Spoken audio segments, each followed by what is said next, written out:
Saudara-saudaraku sekalian, sebangsa dan setanah air, seluruh rakyat Indonesia. Kita analisa bersama tentang maraknya kasus korupsi di Indonesia. Menyikapi maraknya dan kecenderungan semakin banyaknya kasus korupsi di Indonesia, maka sudah merupakan kewajiban bagi para pemuka agama membuat pernyataan sikap yang tegas dan jelas untuk melakukan tindakan yang nyata atas perbuatan kasus korupsi yang dilakukan oleh para pejabat di Indonesia. Seperti kita ketahui bersama bahwa seluruh pejabat pemerintah saat diangkat menduduki jabatan disumpah di bawah kitab suci masing-masing agamanya. Dengan demikian, maka perbuatan korupsi ataupun tindakan kejahatan apapun yang dilakukan oleh para pejabat tersebut telah melanggar sumpah jabatannya, sekaligus menistakan kitab suci agamanya, serta merugikan kepentingan rakyat Indonesia. Padahal jelas di dalam kitab suci masing-masing agama terdapat larangan terhadap perbuatan yang merugikan kepentingan orang lain.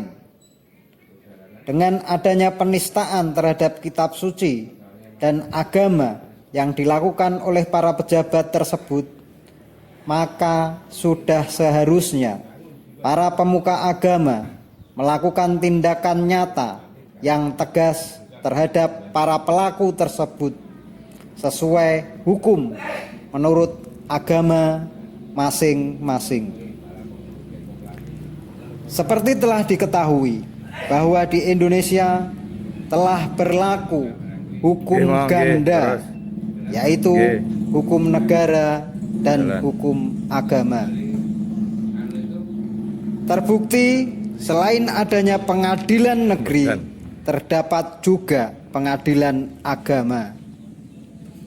Dengan adanya hukum agama tersebut, maka para pelaku korupsi hendaknya juga mendapatkan sanksi hukum ganda, yaitu secara hukum negara dan hukum agamanya.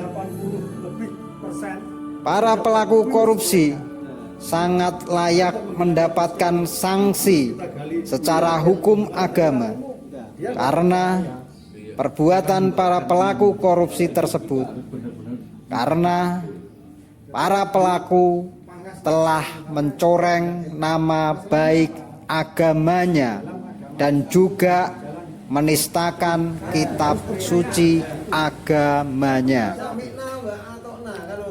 serta sekaligus merendahkan dan meremehkan ajaran para pemuka agama, ajaran para nabi, dan firman Tuhan itu sendiri. Dan hendaknya hukum tersebut dilaksanakan bukan hanya terhadap pelaku korupsi, tetapi juga terhadap pihak-pihak yang terkait dengan perbuatan pelaku tersebut. Seperti telah diketahui secara umum bahwa setiap pejabat dalam menduduki jabatan strategis melalui dukungan partai dan menjadi anggota partai tertentu. Dengan demikian, maka pihak partai seharusnya ikut bertanggung jawab atas perbuatan yang dilakukan anggotanya.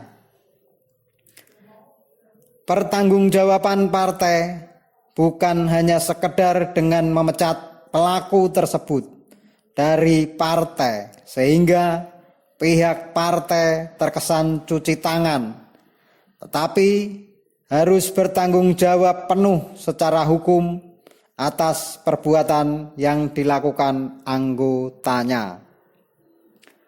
Terlebih banyak anggota partai yang terlibat dalam perbuatan melawan hukum tersebut berasal dari partai-partai yang berasaskan agama.